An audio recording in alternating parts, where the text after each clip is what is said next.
그래서 이 여호수아가 40년도 더 전에 이르렀습니다. 자기가 이제 모세를 대신해서 이스라엘의 지도자가 되었어요.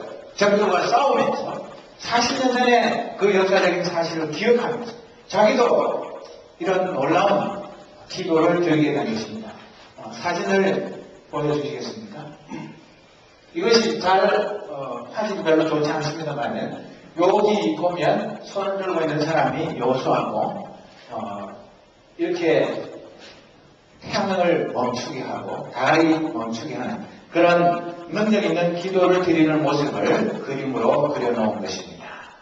여러분, 여호수아와 같은 그런 기도는 아니라 할지라도 오늘 우리도 매일같이 기도를 드립니다. 오늘 주보 사면에 있는 어린아이와 같은 그런 기도도 드리지만 우리가 드리는 기도를 하나님께서는 분명히 들으시고 응답하시는 분입니다. 그래서 한 사람이 기도함으로 여호와께서 해와달을 멈추신 이와 같은 일은 전에도 없었고 그 후에도 없었는데 이것은 여호와께서 이스라엘을 위해 싸우셨기 때문이라고 현대의 성경은 14절을 그렇게 번역했는데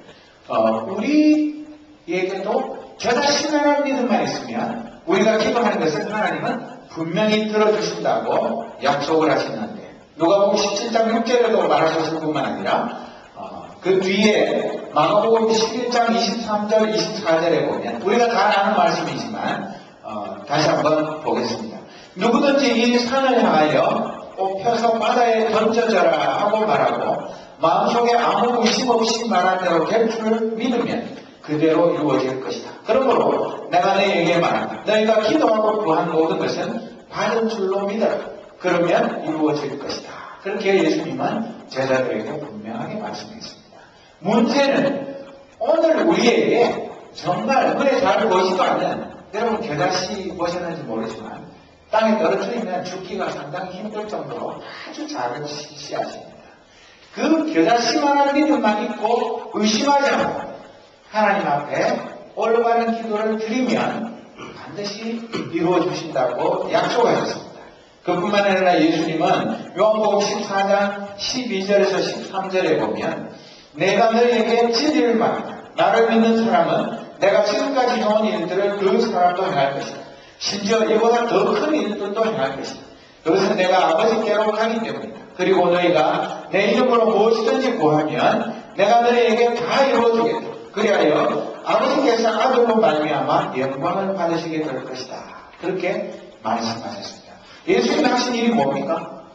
풍랑이는 그 갈릴리 바다의 폭풍을 향해서 잠잠하라고 명령하셨을 때 그 폭풍이 잠잠해졌습니다. 귀신 들린 사람에게 귀신아 그 사람에게서 나와라 그렇게 명령했을 때 군대 귀신이 들린 사람에게서 그 귀신이 나왔습니다. 그 외에도 죽은 나흘이 되어서 썩어서 냄새가 나는 나사로에게 나사로가 나오너라 외쳤을 때 그 나사로가 걸어서 나왔습니다. 그런 일을 하신 예수님보다도 더 큰 일을 우리가 할 수 있다고 분명하게 말씀하신 것입니다. 그렇기 때문에 오늘 우리는 여호수아만 그런 기도를 하는 것이고 대단한 믿음을 가진 유명한 사람만 하는 것이 아니라 우리 속에 진정한 믿음이 겨자씨만큼만 있어도 우리의 기도는 반드시 응답되는 것 그것을 믿을 수 있는 것입니다. 야고보 사도는 여러분이 원하는 바를 얻지 못하는 까닭은 하나님께 구하지 않기 때문입니다. 그리고 구해도 받지 못하는 것은 동기가 잘못되었기 때문입니다. 라고 야고보서 4장 2절에서 3절에서 말합니다. 우리가 많은 기도를 하는데 하나님이 거의 다 응답하십니다. 그런데 어떤 기도는 안 들어주십니다. 왜? 우리가 기도하지 않기 때문이기도 하고 우리가 잘못된 동기로 하나님의 영광을 위한 것이 아니라 나의 사회사역을 위해서 하는 기도 그런 것은 하나님이 들어주시지 않는 것입니다. 그리고 구약 성경에 보면 하나님은 왕의 하나님, 제사장의 하나님, 부자의 하나님이라고 표현되기보다는 고아와 과부와 나그네와 이방인의 하나님이라고 불리기를 기뻐하셨습니다. 왜 그렇습니까? 고아와 과부와 나그네와 이방인은 그때 당시 사회적인 약자들입니다. 아무도 돌보지 않는 불쌍한 사람들입니다. 그들을 하나님이 사랑하시고 그들을 돌보시기를 기뻐하는 그런 분이신 것입니다. 그래서 하나님은 이 기브온 사람들이 비겁하게 이스라엘 백성들을 속이고 평화조약을 맺었지만 그것 때문에 이스라엘 백성들에게 그 속인 사람들을 다 없애버려라. 그렇게 명령하지 않고 그들을 긍휼히 여기시는 하나님이신 것을 볼 수 있는 것입니다. 보통 경우인 것 같으면 그들을 속였기 때문에 그보다 훨씬 더 못한 대우를 할 수도 있을 것입니다. 나무 해가지고 오고 물 깃는 거 그것도 천한 일이지만 그러나 이스라엘 백성들이 이집트에서 노예생활 할 때보다는 한결 나은 신분인 것입니다. 그런데 우리는 이 하나님의 말씀을 읽을 때에 어디까지나 우리가 이스라엘 사람들이 된 것으로 동일시하면서 우리가 마치 여호수아나 이스라엘 백성들이 된 것처럼 그 기브온 사람들을 경멸하고 깔보고 너희들은 그래 우리를 속였기 때문에 나무나 하고 물이나 기어와 이런 식으로 이 하나님의 말씀을 승자의 관점에서 이긴 자의 관점에서 이스라엘의 관점에서 보기가 쉽지만 하나님은 그 약자요 살아남기 위해서 비겁하게 거짓말을 한 기브온 사람들도 똑같이 사랑하는 하나님인 것을 우리가 볼 수 있어야 하는 것입니다. 왜 그러냐면 이때는 하나님이 그냥 내버려 두신 것 같았지만 이스라엘 역사 나중에 보면 사울왕이 이 기브온과 이스라엘과 맺은 평화조약을 깨뜨리고 기브온 사람들을 죽였습니다. 그래서 다윗왕 시절에 이스라엘 전역에 3년이나 가뭄이 들어서 이 다윗왕이 도대체 이게 웬일인가? 왜 이렇게 끔찍한 가뭄 때문에 수많은 사람이 고통을 당하는가? 하나님께 기도했더니 그 까닭이 사울왕이 이 기브온 사람들을 죽였기 때문에 너희들이 고통을 당하는 것이다. 그래서 깜짝 놀래가지고 다윗왕이 그 기브온 사람들 대표를 불러가지고 내가 어떻게 해주면 너희들의 그 한을 풀 수 있겠느냐?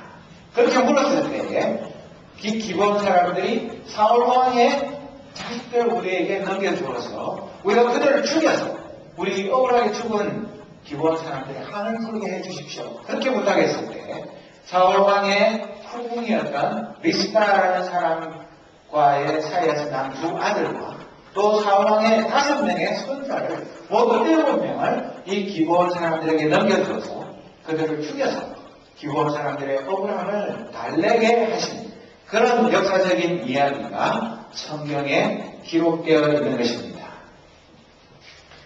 그뿐만 아니라 하나님은 그렇게 갑자기 기브온 사람들의 한은 풀었지만 또 7명의 죄 없는 목숨들이 사울왕의 잘못 때문에 희생양이 된 것, 그것 때문에 자기 두 아들과 5명의 직접 손자는 아니지만 그 7명의 죽음을 안타까워하면서 이 리스바라는 여인이 밤낮으로 자지 않으면서 그 시체들을 증승해야 하지 못하고 돌보고 슬퍼하고 있는 것을 돌아보면서 그 리스바의 눈물도 기억하시고 그를 위로하신 위로의 하나님이십니다. 하나님은 늘 이긴 자, 강한 자, 능력 있는 자만 사랑하시는 분이 아닌 것입니다.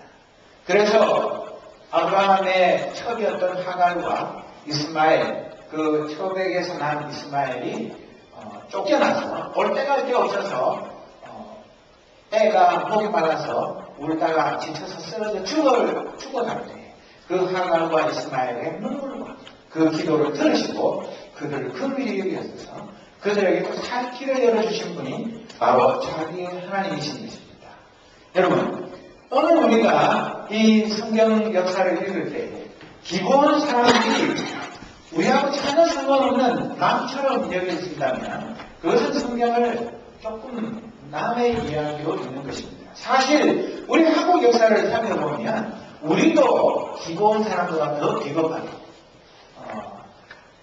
굴욕적인 그런 외교를 맺기도 하고 나라를 빼앗겨가지고 왕국을 버리고 허겁지겁 도망가고 백성들은 왕이 도망가고 없는데 어떻게 살아야 할지 알지 못하는 그런 오리무중을 헤매는 그런 일들이 우리 역사상에 많이 있었습니다.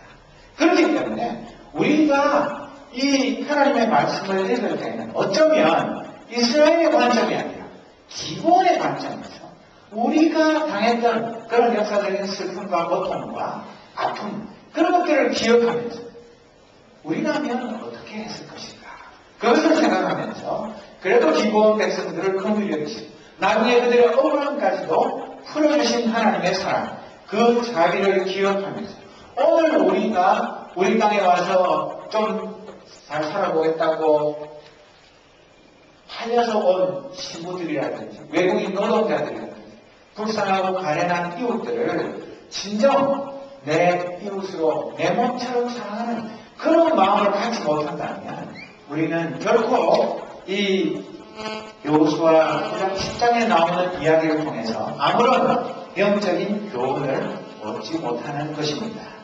하나님은 연합군의 기본 공격을 통해서 조금 전에 말씀드린 대로 이스라엘 백성들이 남부 정복 전쟁을 하는데 굉장히 시간이 많이 걸리고 수고해야 될 것을 단번에 해결하는 그런 은혜를 베풀어 주셨습니다. 그래서 5 왕이 그 마케다 굴에 숨어 있는 것을 그 굴을 큰 돌멩이로 봉해놓고 다른 산당들을 다 죽이고 난 다음에 그 왕들도 끌어내서 죽이고 그 나머지 그 이웃에 있는 딥나, 라기스, 게셀, 에글론, 헤브론, 드빌 그런 성들도 차례로 파죽지세로 공격을 해서 점령한 그런 것을 성경은 증언하고 있습니다.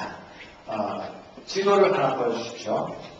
우리가 그냥 말로만 하면 잘 모르는데 그 기본 전투에서 승리하고 난 다음에 이스라엘 백성들이 그 밑에 다른 왕들의 연합군 그것까지 다 쳐내려가서 한꺼번에 이 남부 전체를 점령하게 된 그런 놀라운 역사를 하나님이 이루어 주신 것, 그것을 성경은 증언하고 있습니다. 우리는 창세기 15장 16절에 내 자손은 손자의 손자 때가 되어서야 이 땅으로 다시 돌아오게 될 텐데 이것은 아모리 사람들의 죄가 아직은 벌을 받을 만큼 크지 않기 때문이라고 하신 하나님께서 이제는 아모리 백성들의 죄가 하나님이 심판하실 만큼 찼기 때문에 이스라엘 백성들에게 이 가나안 정복을 허락하신 것, 그것을 알 수 있습니다.